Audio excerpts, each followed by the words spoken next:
Hello everyone, कैसे हैं आप सभी स्टूडेंट। तो आज की इस वीडियो में मैं आप सभी स्टूडेंट्स को FYUP semester 2 major paper 3 Hindi का आप सभी बच्चों को 15 मार्क्स का, 5 मार्क्स का और 1 मार्क्स का ये सारे सवाल एक ही वीडियो में बता दूंगा, क्योंकि आपका 75 नंबर का पेपर में 3 फॉर्मेट में सवाल आता है, 15 नंबर, 5 नंबर, 1 नंबर। तो ये सारा सवाल अगर आप लोग इस वीडियो को थ्रू देख के चले जाते हैं तो 75 और 75 आप सभी बच्चे ला सकते हैं। तो शेयर कर दीजिएगा इस वीडियो को अपने सभी दोस्तों के साथ जिन्होंने साल भर अगर कुछ भी नहीं पढ़ा है, तो ये वीडियो उनके लिए कह सकते हैं एक रामबाण वीडियो होगा, जिससे वो पढ़ के आप अच्छा स्कोर कर सकते हैं। तो चलिए वीडियो को शुरू करते हैं। पसंद आए लाइक करें, चैनल पे न्यू आए सब्सक्राइब करें, बेल आइकन पे क्लिक करें ताकि इसी प्रकार जब भी न्यू वीडियो आएगा सबसे पहले आपको अपडेट मिल जाएगा। डिस्क्रिप्शन बॉक्स में Telegram, Facebook, Twitter, Insta link available है, आप हमें जहां फॉलो करना चाहें कर सकते हैं। ठीक है, तो सबसे पहले मैं आप सभी बच्चों को यहाँ पर सिलेबस बताना चाहूँगा, क्योंकि आप लोग इंटरनेट पर कुछ भी पढ़ लेते हैं जो कि सही नहीं रहता है। ठीक है, तो अगर आपको सिलेबस मालूम रहेगा तो फिर खुद से भी क्या कर सकते हैं, यहाँ पर क्वेश्चन को जज कर सकते हैं कि ये क्वेश्चन जो बताया गया है वीडियो के थ्रू या फिर शॉर्ट्स में आप जो देख रहे होंगे वो सही या गलत। इसलिए हम लोग यहाँ पर आपको हर बार सिलेबस लेके बताते हैं। ठीक है, तो यूनिट 1 में क्या पढ़ना है, जिसमें कबीरदास जी की साहित्यिक परिचय पढ़ना है, उनके भक्ति भावना पढ़नी है आपको, सामाजिक जो पक्ष है उनके बारे में पढ़ना है, गुरु गोविंद जी के दोहे खड़े हो गए, पोथी पढ़ी पढ़ी जगमुआ, सदगुरु की महिमा अनमत हो गया हमारे पास, कांकर पाथर जरी के हो गया, पाहन पूजे हरि मिले, ये पढ़ना है आपको, ये सारा का सारा पढ़ना है। यूनिट 2 में क्या हमारे पास है, जायसी जी की साहित्यिक परिचय पढ़ना है, उनकी जो विरह भावना वो पढ़नी है, फिर नग शिखर वर्ण की पद्मावत पढ़नी है, आराम का जो 5 पद होता है वही बस पढ़ने बोला गया है। यूनिट 3 में हमारे पास क्या, तुलसीदास जी की जो साहित्यिक परिभाषा विशेषताएं हो गई, उनकी जो भक्ति भावना हो गई, समनव्य हो गया और भावना ये बताना है हमारे पास। फिर जो पुष्प वाटिका प्रसंग है जिनमें रामचरितमानस के बताना है, आरंभ के 5 पद की जानकारी बस देना है। ठीक है, यूनिट 4 में क्या, सूरदास जी का जो क्या वात्सल्यता और जो श्रृंगार भावना होता है उसके बारे में बताने बोला गया, जिनमें शोभित कर नवनीत लिए। ठीक है, फिर मैया मोरी मैं नहीं माखन खायो, मैया कभी बढ़ेगी चोटी, कह सकते हैं मधुबन तुम कत रहत हरे, हरि काहे के अंतर्यामी, ये बताना है। ठीक है, तो यहाँ से यूनिट 1 का सारा 15 मार्क्स का इंपॉर्टेंट क्वेश्चन है जो शुरू होता है पहले। ठीक है, तो सबसे पहले यूनिट 1 की अगर हम बात करें तो कबीरदास के बारे में, कि कबीरदास का साहित्यिक परिचय एवं उनकी जो भक्ति भावना थी उन पर आपको विस्तार पूर्वक चर्चा करने बोला गया, कि कबीरदास जी का जो साहित्यिक परिचय पहले दीजिए, साथ ही साथ उनकी शक्ति भावना जो है उसके बारे में विस्तार पूर्वक यहाँ पर लिखिए। ठीक है, अगला क्वेश्चन है, कबीरदास की भाषा और शैली की जो विशेषताएं होती है उनके बारे में स्पष्ट करने बोला गया क्वेश्चन नंबर 2 में। क्वेश्चन नंबर जो 3 है, जिनमें कबीर की सखियों में निहित सामाजिक जो चेतना है उसका विवेचन करने बोला गया है। क्वेश्चन नंबर 4 में कबीर की जो निर्गुण भक्ति और उसके जो काव्यात्मक स्वरूप है उस पर आपको प्रकाश डालने बोला गया क्वेश्चन नंबर 4 में। क्वेश्चन नंबर अगर हम लोग बात करें, सॉरी क्वेश्चन 5 तो नहीं, यूनिट 2 हमारा स्टार्ट होता है जिसमें जायसी के बारे में पढ़ना है। तो मलिक मोहम्मद जायसी जो है उनका साहित्यिक परिचय देना है, फिर पद्मावत के जो नायक है नायिका है एवं उनके चरित्र चित्रण का क्या करना है, विवेचन करने बोला गया आपको। जायसी की भक्ति भावना और जो रहस्यवाद पर जो टिप्पणी है उस पर आपको यहाँ पर टिप्पणी करने बोला गया।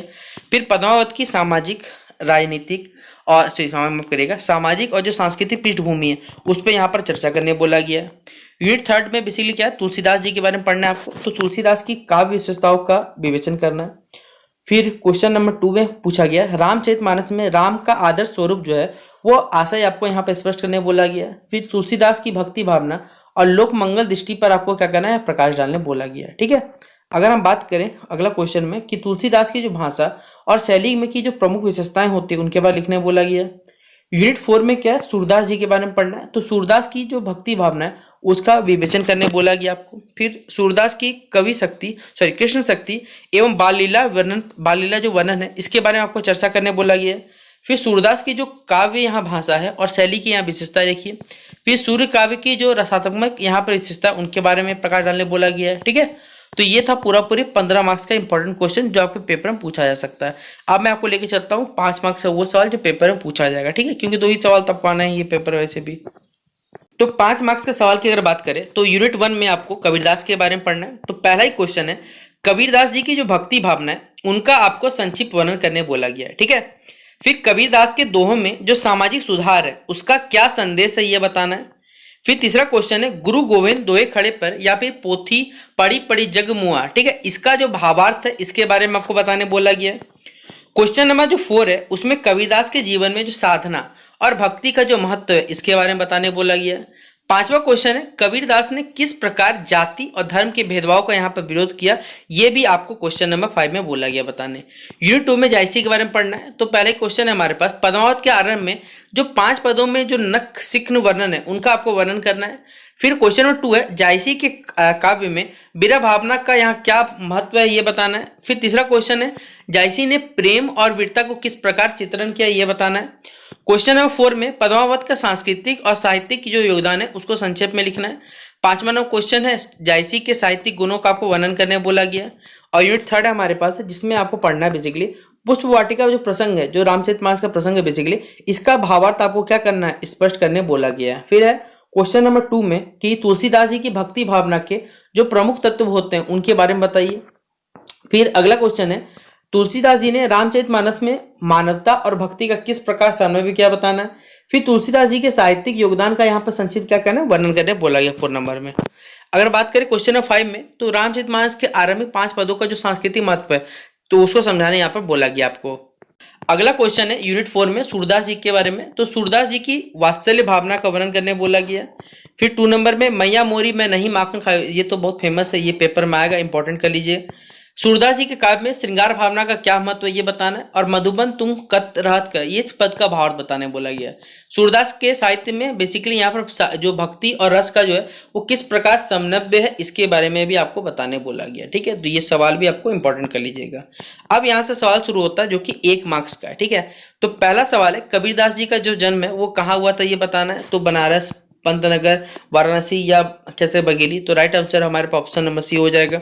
फिर गुरु गोविंद दोहे खड़े किस विषय पर आधारित हमारे बताना है, भक्ति है, वीरता है, प्रेम है या फिर विरह। तो याद रखिए भक्ति का आधारित हमारे पास, तो ऑप्शन नंबर क्या होगा, बी नंबर इसका राइट आंसर हो जाएगा। अगला क्वेश्चन है, कबीरदास का मुख्य उद्देश्य क्या था, युद्ध, सामाजिक और आर्थिक सुधार, राजनीति या फिर नाटक लेखन, ये क्या था उनका। तो सिंपल सा बात है, राजनीतिक और धार्मिक सुधार चाहते थे वो। अगला क्वेश्चन है 4 नंबर में, पद्मावत के रचनाकार कौन थे हमारे पास, सूरदास, तुलसीदास, मिर्जा जायसी या फिर कबीरदास। तो मिर्जा जायसी राइट आंसर होगा हमारे पास। अगला क्वेश्चन है, पद्मावत किस प्रकार काव्य है, एक भक्ति काव्य है, वीर रस प्रधान काव्य या नाटक है या फिर गीत है, ये बताने बोला गया है। तो याद रखिएगा ये वीर रस क्या है हमारे पास, प्रधान काव्य है। तो ऑप्शन नंबर क्या होगा, बी नंबर इसका राइट आंसर होगा। अगला क्वेश्चन है, पद्मावत का आरंभिक जो वर्णन है वो किस विषय पर केंद्रित रखा गया। तो याद देखिए नख सिक्न जो वर्णन है यहाँ पर हमारे सौंदर्य, उस आधार पर रखा गया था हमारे पास। तो ऑप्शन नंबर क्या हो जाएगा, बी नंबर इसका राइट आंसर होगा। तुलसीदास ने रामचरितमानस किस भाषा में लिखा ये आपको बताना है, संस्कृत, अवधी, ब्रज या हिंदी। या देखिए अवधी भाषा में लिखा गया हमारे पास। तो ऑप्शन नंबर क्या हो जाएगा, बी नंबर इसका राइट आंसर होगा। अगला क्वेश्चन है हमारे पास है कि पुष्प वाटिका प्रसंग किस ग्रंथ में है ये। तो ये हमने स्टार्टिंग में सिलेबस में पढ़ा था, रामचरितमानस से लिया गया ये। तो ऑप्शन नंबर क्या हो जाएगा, बी नंबर इसका राइट आंसर हो जाएगा। ठीक है, अगला क्वेश्चन है, तुलसीदास जी का मुख्य उद्देश्य क्या था। तो भक्ति के माध्यम से राम कथा का प्रचार करना था। सूरदास मुख्य रूप से किस भक्ति रस के कवि माने जाते हैं। तो वात्सल्य और श्रृंगार के। फिर मैया मोरी मैं नहीं माखन खाऊं, ये कौन से भाग दिखाता है, वात्सल्य का ही दिखाता भावना। सूरदास जी का जीवन जो है मुख्य रूप से किस विषय पर था। तो भक्ति और राम, बेसिकली यहाँ जो भगवान रासलीला उस पर था हमारे पास। अगला है, कबीरदास का जन्म कहाँ होता है, देखिए वाराणसी में। कबीरदास की भक्ति जो किस पर आई थी, साधारण जीवन और ईश्वर प्रेम पर हमारे पास। तो इस प्रकार आपसे ही बच्चों का मेजर पेपर 3 हिंदी का सारा इंपॉर्टेंट क्वेश्चन 5 मार्क्स का, 1 मार्क्स का, 15 मार्क्स का वो कंप्लीट होता है। तो आप अपने दोस्तों को इस वीडियो को जरूर शेयर कर दीजिएगा ताकि वो भी 75 में 75 ला सके। तो शेयर करें, मिलते हैं इस वीडियो पे। जय हिंद और जय भारत।